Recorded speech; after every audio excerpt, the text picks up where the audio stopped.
সুপ্রিয় শিক্ষার্থীবৃন্দ, আমরা গত ক্লাসে সালোক সংশ্লেষণের আলোক নিরপেক্ষ পর্যায় যেটি তার একটি চক্র যার নাম ছিল ক্যালভিন চক্র বা ক্যালভিন বেসম চক্র, সেই চক্রটি পড়েছিলাম, যার আরো একটি নাম ছিল C3 চক্র। আজকে আমরা আরেকটি চক্র যাকে আমরা হ্যাচ এবং স্ল্যাক চক্র বলি। তোমরা অনেকে একে C4 চক্র নামে চিনে থাকো। দুজন সায়েন্টিস্ট, অস্ট্রেলিয়ান সায়েন্টিস্ট, বিজ্ঞানী M.D. হ্যাচ এবং C.R. স্ল্যাক, তারা 1966 সালে এই মতবাদটি বা এই তত্ত্বটি প্রদান করেন, এই পরীক্ষাটি করেন। যদিও তাদের দেওয়া এই পরীক্ষালব্ধ ফলাফলের রেজাল্টটি তারা স্বীকৃতি পেয়েছিলেন 1970 সালে। তো আমরা আজকে সেই হ্যাচ এবং স্ল্যাক চক্রটি পড়াবো। একটু মনে করিয়ে দিই, যখন তারা পরীক্ষা করলেন তারা দেখলেন কিছু কিছু উদ্ভিদে, আমরা জানি C3 চক্রে প্রথম যে উপাদানটি কার্বন ডাই অক্সাইড গ্রহণ করে সেই উপাদানটি হচ্ছে 5 কার্বন বিশিষ্ট একটি উপাদান যার নাম ছিল রাইবোলোজ 1,5-বিসফসফেট। তারা দেখলেন কিছু মরুজ উদ্ভিদ যেমন কি ভুট্টা, আখ, বার্লি, গম, মুথা ঘাস, এই কিছু উদ্ভিদের মধ্যে সালোক সংশ্লেষণের আলোক নিরপেক্ষ পর্যায়ে যে উপাদানটি কার্বন ডাই অক্সাইডকে গ্রহণ করে, যে উপাদানটি কার্বন ডাই অক্সাইডকে বায়ুমণ্ডল থেকে অ্যাবজর্ব করে, সে উপাদানটি 5 কার্বন বিশিষ্ট রাইবোলোজ 1,5-বিসফসফেট নয়, সেটি হচ্ছে একটি 3 কার্বন বিশিষ্ট উপাদান এবং তার নামটি হচ্ছে ফসফোইনোল পাইরুভিক অ্যাসিড। এটা একটি বিষয়। সেকেন্ড বিষয়টি হচ্ছে, আমরা দেখেছিলাম C3 চক্রে প্রথম যে স্থায়ী উপাদানটি সৃষ্টি হয় সেটি হচ্ছে 3 কার্বন বিশিষ্ট একটি উপাদান যার নাম ছিল 3-ফসফোগ্লিসারিক অ্যাসিড। কিন্তু এই চক্রে, যে চক্রটি ঘটে আখ, ভুট্টা, মুথা ঘাস এদের ক্ষেত্রে, সেক্ষেত্রে প্রথম স্থায়ী উপাদানটি 3 কার্বন বিশিষ্ট নয়, সেটি হচ্ছে 4 কার্বন বিশিষ্ট যার নাম হচ্ছে অক্সালো এসিটিক অ্যাসিড। যেহেতু প্রথম স্থায়ী উপাদানটি 4 কার্বন বিশিষ্ট, সেজন্য পরবর্তীতে এই হ্যাচ এবং স্ল্যাক প্রদত্ত এই চক্রটির নাম দেওয়া হয়েছিল হ্যাচ এবং স্ল্যাক চক্র। আর যেহেতু প্রথম স্থায়ী উপাদানটি 4 কার্বন বিশিষ্ট, তাই এই চক্রের আরো একটি নাম দেওয়া হয় C4 চক্র। আর এখন আমরা সেই C4 চক্রটি শুরু করব। তোমরা একটু খেয়াল করবে, আমরা যখন পড়াবো কিছু সমীকরণ লিখব, সেই সমীকরণটা তোমরা লিখবে খাতাতে। খেয়াল করো, প্রথমে আমরা শুরু করছি। তাহলে যেহেতু এই বিক্রিয়ার প্রথম উপাদানটি, যে উপাদানটি কার্বন ডাই অক্সাইড গ্রহণ করে, তার নাম হচ্ছে phosphoenol pyruvic acid. PEPA, phosphoenol pyruvic acid, এটি কার্বন ডাই অক্সাইড গ্রহণ করবে। এখন দেখো, আমরা জানি আলোক নিরপেক্ষ পর্যায়ে কার্বন ডাই অক্সাইড গৃহীত হয় এবং আত্তীকরণ হয়, তাই একে আমরা কার্বন ডাই অক্সাইডের আত্তীকরণ বলে থাকি। আর আমরা এখন যখন C4 চক্র পড়াবো, পাশাপাশি আমরা C3 এবং C4 চক্রের পার্থক্যটি বলবো। আমরা অলরেডি একটি পার্থক্য পেয়ে গিয়েছি। প্রথম পার্থক্যটি হচ্ছে C3 চক্রের কার্বন ডাই অক্সাইড গ্রাহকের নাম হচ্ছে রাইবোলোজ 1,5-বিসফসফেট। আবার বলছি, C3 চক্রে বা ক্যালভিন চক্রের কার্বন ডাই অক্সাইড গ্রাহকটির নাম হচ্ছে রাইবোলোজ 1,5-বিসফসফেট।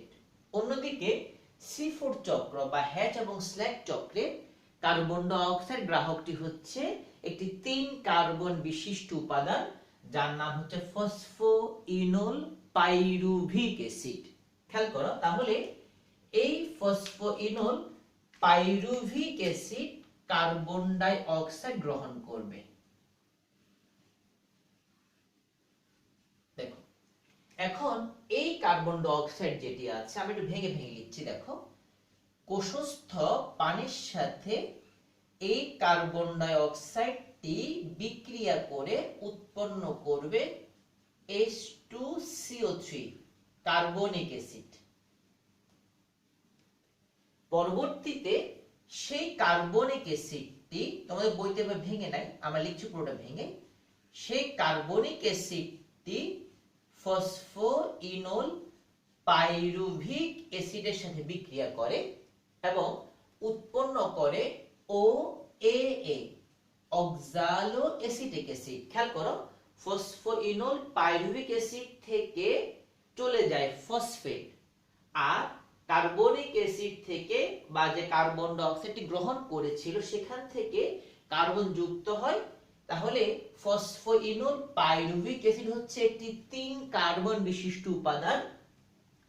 আরেকটি কার্বন গ্রহণ করে সে ফসফরিক অ্যাসিড থেকে, তাহলে 3 কার্বন যোগ 1 কার্বন যে প্রোডাক্টটি পাচ্ছি সেটি হচ্ছে 4 কার্বন বিশিষ্ট একটি উপাদান, নাম হচ্ছে অক্সালো অ্যাসিটিক অ্যাসিড। আর ফসফোইনোল পাইরুভিক অ্যাসিড থেকে মুক্ত হয়ে যায় ফসফেট, যেটা কার্বনিক অ্যাসিড সহকারে বিক্রিয়া করে উৎপন্ন করে H3PO4 ফসফরিক অ্যাসিড। তাহলে খেয়াল করো আমরা পাচ্ছি কি, তাহলে ফসফোইনোল পাইরুভিক অ্যাসিড ত্যাগ করছে ফসফেট, গ্রহণ করছে কার্বন ডাই অক্সাইড থেকে কার্বনটি, উৎপন্ন করছে অক্সালো অ্যাসিটিক অ্যাসিড এবং H3PO4। তার মানে কি হচ্ছে দেখো এভাবে আসবে H3PO4। আর আমরা এইখানে যে প্রোডাক্টটি পাচ্ছি সেটা হচ্ছে অক্সালো অ্যাসিটিক অ্যাসিড। তাহলে যদি আমরা একটু সহজ ভাবে দেখাই, খেয়াল করো এমন হচ্ছে বিষয়টা, ফসফোইনোল pyruvic acid plus carbon dioxide minus phosphate, আর পাচ্ছি আমরা অক্সালো অ্যাসিটিক অ্যাসিড। আবার খেয়াল রাখবে, যখনই ফসফোইনোল পাইরুভিক অ্যাসিড থেকে ফসফেট মুক্ত হয়ে যায় তখন সেটি হয়ে যায় পাইরুভিক অ্যাসিড। তার মানে কি, যখনই, এবার উল্টা ভাবো, যখনই পাইরুভিক অ্যাসিডের সাথে ফসফেট যুক্ত হবে তখন সে হয়ে যাবে ফসফোইনোল পাইরুভিক অ্যাসিড। খেয়াল করো ভালো করে, অর্থাৎ পাইরুভিক অ্যাসিড ফসফেট গ্রহণ করলে উৎপন্ন করে ফসফোইনোল পাইরুভিক অ্যাসিড, আর ফসফোইনোল পাইরুভিক অ্যাসিড ফসফেট ত্যাগ করলে হয় পাইরুভিক অ্যাসিড। তার মানে হচ্ছে phosphoenol pyruvic acid carbon dioxide গ্রহণ করেছে, ফসফেট ত্যাগ করেছে, আর আমরা পেয়েছি অক্সালো অ্যাসিটিক অ্যাসিড। এবং এই যে অক্সালো অ্যাসিটিক অ্যাসিডটি পেয়েছি, দেখো এটি স্থায়ী উপাদান এবং এই অক্সালো অ্যাসিটিক অ্যাসিডটি হচ্ছে 4 কার্বন বিশিষ্ট। তাহলে প্রথম স্থায়ী উপাদানটি যেহেতু 4 কার্বন বিশিষ্ট, সেজন্যই এই হ্যাচ এবং স্ল্যাগ চক্রের আরেকটি নাম হচ্ছে C4 চক্র। আমরা আরো একটি পার্থক্য পেয়ে গেলাম, সেটা হচ্ছে C3 চক্রের প্রথম স্থায়ী উপাদানটি 3 কার্বন বিশিষ্ট 3-ফসফোগ্লিসারিক অ্যাসিড, অন্যদিকে C4 চক্রের প্রথম স্থায়ী উপাদানটি 4 কার্বন বিশিষ্ট অক্সালো অ্যাসিটিক অ্যাসিড। দুটি পার্থক্য।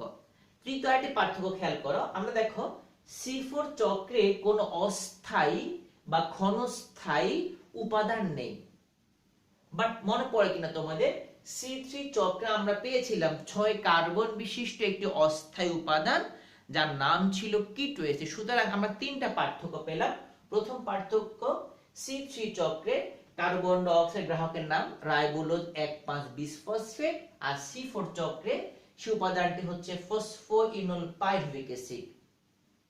C4 চক্রে প্রথম স্থায়ী উপাদানটি, C3 চক্রে প্রথম স্থায়ী উপাদানটি 3 কার্বন বিশিষ্ট 3-ফসফোগ্লিসারিক অ্যাসিড, কিন্তু C4 চক্রে সেই উপাদানটি 4 কার্বন বিশিষ্ট অক্সালো অ্যাসিটিক অ্যাসিড। 3 নম্বর পার্থক্য, C3 চক্রে একটি অস্থায়ী উপাদান সৃষ্টি হয় যার নাম কিটো অ্যাসিড, কিন্তু C4 চক্রে কোনো অস্থায়ী উপাদান সৃষ্টি হয় না। এখন খেয়াল করো, এখন এই অক্সালো অ্যাসিডিক অ্যাসিড যেটি আছে দেখো সেটি কি করে, আমরা জানি NADP, আমরা সরাসরি H2 লিখছি, বিষয় হচ্ছে NADPH প্লাস H প্লাস, আমরা এভাবে ভেঙে লিখছি। খেয়াল করো, NADPH2 টা হয়ে যায় NADP, তার মানে খেয়াল করো তো হাইড্রোজেনটি এখান থেকে চলে গিয়েছে, তাহলে যদি হাইড্রোজেনটি চলে যায় সেটা কি হবে, সেটি অবশ্যই অক্সালো অ্যাসিডিক অ্যাসিডের সাথে যুক্ত হয়েছে। তার মানে কি হচ্ছে, খেয়াল করো তো এভাবে হচ্ছে না বিষয়টা, অক্সালো অ্যাসিটিক অ্যাসিড সেটি যুক্ত করছে হাইড্রোজেনকে, আর যখনই হাইড্রোজেনকে যুক্ত করে, দেখো যখনই হাইড্রোজেনকে যুক্ত করে NADPH2 থেকে হাইড্রোজেন হারিয়ে NADPH2 হয়ে যায় NADP। আর অন্যদিকে অক্সালো অ্যাসিটিক অ্যাসিড যখন হাইড্রোজেন গ্রহণ করে, আমরা জানি হাইড্রোজেন গ্রহণ করে সে বিজারিত হয়, সুতরাং বিজারিত হয়ে অক্সালো অ্যাসিটিক অ্যাসিডটা হয়ে যায় ম্যালিক অ্যাসিড। অর্থাৎ অক্সালো অ্যাসিটিক অ্যাসিড NADPH2 থেকে হাইড্রোজেন গ্রহণ করে বিজারিত হয় এবং উৎপন্ন করে ম্যালিক অ্যাসিড। Malic acid. এখন খেয়াল করো এনজাইমটা কি হবে, এখানে কয়েকটি এনজাইম হতে পারে। প্রথম তো খেয়াল করো, যদি প্রশ্ন করা হয় বিক্রিয়কের নাম কি, অক্সালো অ্যাসিটিক অ্যাসিড গ্রহণ করেছে কাকে, হাইড্রোজেনকে, সুতরাং নাম হতে পারে অক্সালো অ্যাসিটিক অ্যাসিড হাইড্রোজিনেজ। হাইড্রোজেন গ্রহণ করেছে তা হাইড্রোজিনেজ, সুতরাং নাম হতে পারে অক্সালো অ্যাসিটিক অ্যাসিড হাইড্রোজিনেজ। আবার খেয়াল করো ভালো করে, যখনই অক্সালো অ্যাসিটিক অ্যাসিড হাইড্রোজেন গ্রহণ করেছে তখন সে বিজারিত হয়েছে, মানে রিডাকশন হয়েছে। আর আমরা জানি রিডাকশন হলে এনজাইমটির নাম হয় রিডাকটেজ, সুতরাং নাম হতে পারে অক্সালো অ্যাসিটিক অ্যাসিড রিডাকটেজ। যেটি তোমাদের ভালো মনে হয় বা তোমার মনে রাখতে সহজ সেটি দিবে। তাহলে খেয়াল করো, আমরা মান বসাই, খেয়াল করো তাহলে অক্সালো অ্যাসিটিক অ্যাসিড মানে কি, খেয়াল করো ভালো করে, অক্সালো অ্যাসিড মানে হচ্ছে phosphoenol pyruvic acid plus carbon dioxide minus IP, এটা হলো অক্সালো অ্যাসিটিক অ্যাসিড প্লাস H2 গিয়ে আমরা পাচ্ছি ম্যালিক অ্যাসিড। ভালো খেয়াল করো, অক্সালো অ্যাসিড মানে কি, phosphoenol pyruvic acid plus carbon dioxide minus IP আর plus H2 equals to malic acid. এবার খেয়াল করো এতক্ষণ পর্যন্ত যে ঘটনা ঘটেছে কি কি হয়েছে, এক দেখো ফসফিনোল পাইরুভিক অ্যাসিড থেকে ম্যালিক অ্যাসিড হওয়ার ক্ষেত্রে যে ঘটনা ঘটছে কি কি ঘটছে, এক নাম্বার কার্বন ডাই অক্সাইড গ্রহণ করেছে, ফসফেট ত্যাগ করেছে, হাইড্রোজেন গ্রহণ করেছে। খেয়াল করো ফসফিনোল পাইরুভিক অ্যাসিড গ্রহণ করেছে কার্বন ডাই অক্সাইড, ত্যাগ করেছে ফসফেট, গ্রহণ করেছে হাইড্রোজেন। ঠিক এখন ম্যালিক অ্যাসিড, এতক্ষণ ম্যালিক অ্যাসিড হওয়ার ক্ষেত্রে যতগুলো ঘটনা ঘটেছে এখন সম্পূর্ণ তার বিপরীতটি ঘটবে। এখন এই ম্যালিক অ্যাসিডটা চলে যাবে এখন মেসোফিল ক্লোরোপ্লাস্ট থেকে বান্ডল শীট ক্লোরোপ্লাস্ট। তার আগে বলে রাখি তোমাদেরকে, এখানে মূলত দুই ধরনের ক্লোরোপ্লাস্ট কাজ করে, একটা হলো মেসোফিল ক্লোরোপ্লাস্ট, তোমরা জানো মেসোফিল ক্লোরোপ্লাস্ট হচ্ছে যদি ক্লোরোফিল যুক্ত প্যারেনকাইমা পাতায় থাকে, ক্লোরোফিল যুক্ত প্যারেনকাইমা যদি পাতায় থাকে তখন তাকে বলা হয় মেসোফিল টিস্যু, আর অথবা আরেকটি নাম আছে মেসোফিল ক্লোরোপ্লাস্ট। এছাড়াও ভাস্কুলার বান্ডল বা পরিবহন কলাগুচ্ছের চারপাশ দিয়ে শীট বা আবরণের মতো ক্লোরোপ্লাস্ট যুক্ত যে কোষ থাকে তাদেরকে বলা হয় বান্ডল শীট ক্লোরোপ্লাস্ট। কি বলা হয়, বান্ডল শীট ক্লোরোপ্লাস্ট। অর্থাৎ ভাস্কুলার বান্ডলের চারপাশ দিয়ে যে ক্লোরোফিল যুক্ত কোষ থাকে শীট বা স্তর আকারে তাকে বলা হয় বান্ডলশীট ক্লোরোপ্লাস্ট। তার মানে হচ্ছে খেয়াল করো আরেকটি পার্থক্য পেয়ে গেলাম, C3 চক্রে শুধুই মেসোফিল ক্লোরোপ্লাস্ট অবস্থান করে, বাট C4 চক্রে মেসোফিল ক্লোরোপ্লাস্ট এবং বান্ডলশীট ক্লোরোপ্লাস্ট দুটি অবস্থান করে। এটা পার্থক্য হয়ে গেল। এখন দেখো এই ম্যালিক অ্যাসিডটা এখন চলে আসবে মেসোফিল ক্লোরোপ্লাস্ট থেকে বান্ডলশীট ক্লোরোপ্লাস্টে। এসে কি করবে? এসে এতক্ষণ যা করেছে তার অপোজিটটা করবে। কি কি অপোজিটটা করবে খেয়াল কর। এক, প্রথমে এই ম্যালিক অ্যাসিডটা ছেড়ে দিবে কার্বন ডাই অক্সাইডকে ত্যাগ করবে। আমরা মাইনাস দিয়ে বোঝাচ্ছি ত্যাগ করছে। দেখো তাহলে ম্যালিক অ্যাসিডটা কার্বন ডাই অক্সাইড ত্যাগ করছে, এটা আমরা এখানে লিখি, খেয়াল করো। Malic acid minus carbon die oxide ত্যাগ করেছে সে। এখন দেখো যে কার্বন ডাই অক্সাইড ত্যাগ করেছে আমরা জানি এই কার্বন ডাই অক্সাইড কি করবে, এখন সে চলে যাবে C3 তে চলে যাবে, বা ক্যালভিন চক্রে অংশগ্রহণ করবে এবং সে বিভিন্ন ধাপ অতিক্রম করে সে উৎপন্ন করবে গ্লুকোজ।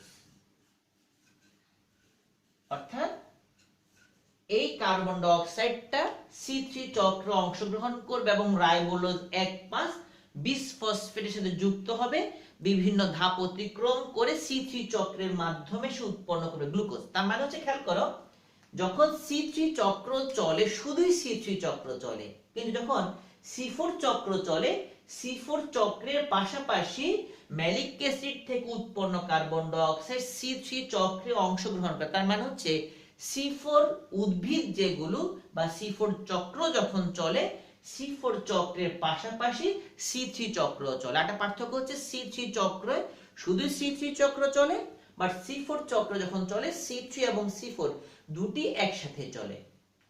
এখন তাহলে খেয়াল করো কার্বন ডাই অক্সাইড ত্যাগ করলো, তাহলে কি হবে এনজাইমটা? আমরা জানি কার্বন ডাই অক্সাইড ত্যাগ করলে সেই এনজাইমটিকে বলা হয় ডিকার্বক্সিলেজ। কি বলা হবে? ডিকার্বক্সিলেজ। সুতরাং malic acid carbon die oxide ত্যাগ করেছে, ম্যালিক অ্যাসিড ডিকার্বক্সিলেজ এনজাইমের প্রভাবে এখানে হবে ম্যালিক অ্যাসিড ডিকার্বক্সিলেজ এনজাইম। এবার খেয়াল করো আর কি ত্যাগ করবে? হাইড্রোজেন। এখন দেখো যদি সে হাইড্রোজেনটি ত্যাগ করে, একটু ভালো করে ভাবো, একটু আগেই যখন NADPH2 ছিল তখন সে হাইড্রোজেন ত্যাগ করেছিল, হয়েছে NADP। এখন উল্টাটা ভাবো, এখন রয়েছে আমার NADP।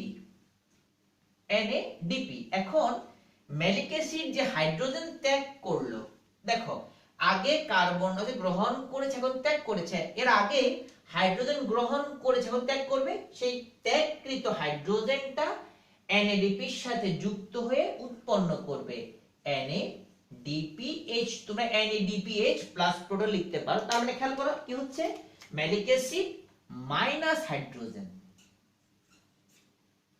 তাহলে খেয়াল করতে এমন হচ্ছে না? তাহলে malic acid minus carbon dioxide minus hydrogen, তাহলে রইল কি দেখো তো ভালো করে, ফসফোইনোল পাইরুভিক অ্যাসিড মাইনাস IP না? ভালো খেয়াল করো, malic acid carbon die oxide এখানে চলে আসছে, হাইড্রোজেন চলে গিয়েছে, তাহলে কি রইল? ফসফোইনোল পাইরুভিক অ্যাসিড মাইনাস IP। আর আমরা জানি ফসফোইনোল পাইরুভিক অ্যাসিড মাইনাস IP মানে হচ্ছে, দেখো ফসফোইনোল পাইরুভিক অ্যাসিড মাইনাস ফসফেট মানে হচ্ছে পাইরুভিক অ্যাসিড। তার মানে হচ্ছে যখন ম্যালিক অ্যাসিড, দেখো যখন malic acid carbon die oxide হারিয়ে ফেললো, হাইড্রোজেন হারিয়ে ফেললো, আর হাইড্রোজেন এবং কার্বন ডাই অক্সাইড সে হারিয়ে উৎপন্ন করলো পাইরুভিক অ্যাসিড। এখন দেখো এখানে কি হলো, malic acid carbon die oxide ত্যাগ করেছে ম্যালিক অ্যাসিড ডিকার্বক্সিলেজ এনজাইমের প্রভাবে। এখন দেখো একটু আগে অক্সালো অ্যাসিটিক অ্যাসিড হাইড্রোজেন গ্রহণ করেছিল, রিডাকশন ঘটেছিল, নাম ছিল অক্সালো অ্যাসিটিক অ্যাসিড রিডাকটেজ। এখন দেখো উল্টো হয়েছে না? ম্যালিক অ্যাসিড হাইড্রোজেন ত্যাগ করেছে, যদি ম্যালিক অ্যাসিড হাইড্রোজেন ত্যাগ করে তাহলে অক্সিডেশন ঘটছে, আর অক্সিডেশন ঘটলে সে এনজাইমটিকে আমরা কি বলতে পারি? অক্সিডেশন যদি ঘটে সে এনজাইমটিকে আমরা বলবো অক্সিডেজ। তাহলে এনজাইম হতে পারে ম্যালিক অ্যাসিড অক্সিডেজ, অথবা হতে পারে যেহেতু ম্যালিক অ্যাসিড হাইড্রোজেন ত্যাগ করেছে তার নাম কি হতে পারে? Malic acid dehydrogenase. কি হতে পারে? Malic acid dehydrogenase. এখন খেয়াল করো তাহলে হয়ে গেল পাইরুভিক অ্যাসিড। বাট একটা কাজ বাকি, খেয়াল করো ভালো করে, এখানে সে ফসফেট ত্যাগ করেছিল, ভালো করে খেয়াল করো, কার্বনটাকে গ্রহণ করেছিল, ত্যাগ করেছে, মিলে গিয়েছে, হাইড্রোজেন গ্রহণ করেছে, এখানে ত্যাগ করেছে, মিলে গিয়েছে, খেয়াল করো, বাট ফসফেট সে ত্যাগ করেছিল, গ্রহণ করেনি। সুতরাং বলছে এই পাইরুভিক অ্যাসিড কি করবে, সে আবার চলে আসবে সেই বান্ডলশীট ক্লোরোপ্লাস্ট থেকে মেসোফিল ক্লোরোপ্লাস্টে। খেয়াল করো, পাইরুভিক অ্যাসিড চলে আসবে বান্ডলশীট ক্লোরোপ্লাস্ট থেকে মেসোফিল ক্লোরোপ্লাস্ট, এবং কি করবে সে, দেখো সে এখন কি করবে, ত্যাগ করেছিল ফসফেট, এখন গ্রহণ করবে। তার ফসফেট কোথা থেকে আসবে, সহজ কথা, আলোক পর্যায়ে যে ওই এটিপি তৈরি হয়েছিল, সে এটিপি, দেখো সে এটিপি ভেঙে গিয়ে উৎপন্ন হবে এডিপি এবং ফসফেট। সে ফসফেটটি যুক্ত হবে পাইরুভিক অ্যাসিডের সাথে, উৎপন্ন করবে ফসফোইনল পাইরুভিক অ্যাসিড, আর এখানে এটিপিটি হয়ে যাবে এডিপি। তাহলে এনজাইম কি, এটিপি রিলেটেড থাকলেই কাইনেজ, আর যেহেতু বিক্রিয়কটি পাইরুভিক অ্যাসিড, তাই এনজাইমটি হবে পাইরুভিক অ্যাসিড কাইনেজ। তার মানে কি, সে যখনই আবার বান্ডলশীট থেকে মেসোফিল ক্লোরোপ্লাস্টে এসে ফসফেট গ্রহণের মাধ্যমে পাইরুভিক অ্যাসিডটি ফসফেইনল পাইরুভিক অ্যাসিড হয়ে গেল, দেন সে আবার কার্বন ডাই অক্সাইড গ্রহণ করে আবার এই বিক্রিয়াটা কন্টিনিউ করলো। আমরা পুরো বিষয়টি আরেকবার বুঝিয়ে বলি, খেয়াল করো, C4 চক্র, হ্যাচ এবং স্ল্যাক এই চক্রটি আবিষ্কার করেন 1966 সালে, স্বীকৃতি পেয়েছিলেন 70 সালে। তারা দেখলেন কিছু উদ্ভিদে প্রথম স্থায়ী উপাদানটি 4 কার্বন বিশিষ্ট হয়, এবং সেক্ষেত্রে কার্বন ডাই অক্সাইড গ্রাহক হচ্ছে ফসফোইনল পাইরুভিক অ্যাসিড, গ্রহণ করলো কার্বন ডাই অক্সাইড, ত্যাগ করলো ফসফেট, প্রথম উৎপন্ন করলো কার্বনিক অ্যাসিড, সেখান থেকে অক্সালোএসিটিক acid plus H3PO4 phosphatic acid, উৎপন্ন করলো যে প্রথম স্থায়ী উপাদানটি 4 কার্বন, তার নাম হলো অক্সালোএসিটিক অ্যাসিড। যেহেতু প্রথম স্থায়ী উপাদানটি 4 কার্বন, তাই একে বলা হয় C4 চক্র। অক্সালোএসিটিক অ্যাসিড বিজারিত হলো, সেই হাইড্রোজেনটি গ্রহণ করলো NADPH2 থেকে, বিজারিত হয়ে উৎপন্ন করলো ম্যালিক অ্যাসিড, এবং সেই ম্যালিক অ্যাসিডটি মেসোফিল ক্লোরোপ্লাস্ট থেকে চলে যায় বান্ডলশীট ক্লোরোপ্লাস্টে, এবং গিয়ে সে মেসোফিলে যা যা ঘটেছিল, কার্বন ডাই অক্সাইড গ্রহণ করেছিল, ত্যাগ করবে, ফসফেট গ্রহণ করেছিল, ফসফেট ত্যাগ করেছিল, ফসফেট গ্রহণ করবে, হাইড্রোজেন গ্রহণ করেছে, হাইড্রোজেন ত্যাগ করবে। সে মেসোফিল ক্লোরোপ্লাস্ট থেকে যখনই বান্ডলশীট ক্লোরোপ্লাস্টে আসে, সে প্রথম ত্যাগ করে কার্বন ডাই অক্সাইড, যে কার্বন ডাই অক্সাইডটি C3 চক্রে অংশগ্রহণ করে বিভিন্ন ধাপ অতিক্রম করে গ্লুকোজ উৎপাদন করে, এবং ত্যাগ করে হাইড্রোজেন, সে জারিত হয়, সে হাইড্রোজেনটি NADP কে বিজারিত করে বা NADP এর সাথে যুক্ত হয়ে উৎপন্ন করে NADPH2, আর এখানে যে এনজাইমটি কাজ করে তার নাম হচ্ছে ম্যালিক অ্যাসিড রিডাকটেজ, নয় malic acid oxidase, malic acid oxidase, এবং নাম এটা হতে পারে ম্যালিক অ্যাসিড ডিহাইড্রোজিনেজ, যেহেতু ম্যালিক অ্যাসিডটি হাইড্রোজেন ত্যাগ করছে, আর ম্যালিক অ্যাসিডটি কার্বন ডাই অক্সাইড ত্যাগ করে এবং হাইড্রোজেন ত্যাগ করে, সে হয়ে যায় ফসফোইনল পাইরুভিক অ্যাসিড মাইনাস ফসফেট, অর্থাৎ পাইরুভিক অ্যাসিড। সে পাইরুভিক অ্যাসিডটি চলে যায় বান্ডলশীট ক্লোরোপ্লাস্ট থেকে পুনরায় মেসোফিল ক্লোরোপ্লাস্টে গিয়ে, সে এটিপি থেকে ফসফেট গ্রহণ করে পুনরায় ফসফোইনল পাইরুভিক অ্যাসিড হয়ে যায়, এবং সেক্ষেত্রে পাইরুভিক অ্যাসিড কাইনেজ এনজাইম কাজ করে, এবং পরবর্তীতে পাইরুভিক অ্যাসিডটি যখনই ফসফোইনল পাইরুভিক অ্যাসিডে রূপান্তরিত হয়, সে এই বিক্রিয়াটা এভাবে কন্টিনিউ করে। তার মানে হচ্ছে একদিক দিয়ে C4 চক্র চলছে, আরেক দিক দিয়ে আমরা গ্লুকোজ পাচ্ছি। খেয়াল করো, একদিক দিয়ে C4 চক্র চলছে, আরেক দিক দিয়ে আমরা গ্লুকোজ পাচ্ছি। এই ছিল মোটামুটি আমাদের C4 চক্র বা হ্যাচ এবং স্ল্যাক চক্র। পার্থক্যগুলো আরেকবার বলে দিই, খেয়াল করো। এক হচ্ছে C3 চক্রের প্রথম কার্বন ডাই অক্সাইড গ্রাহকটি হচ্ছে রাইবোলোজ 1,5-বিসফসফেট, C4 চক্রে ফসফোইনল পাইরুভিক অ্যাসিড। 2, C3 চক্রের প্রথম স্থায়ী উপাদানটা 3-ফসফোগ্লিসারিক অ্যাসিড, যেটি 3 কার্বন বিশিষ্ট, আর 3 কার্বন বিশিষ্ট বিধায় বলা হয় C3 চক্র। আর C4 চক্রে প্রথম স্থায়ী উপাদানটি 4 কার্বন বিশিষ্ট অক্সালোএসিটিক অ্যাসিড, আর প্রথম স্থায়ী উপাদানটি 4 কার্বন বিশিষ্ট, তাই বলা হয় C4 চক্র।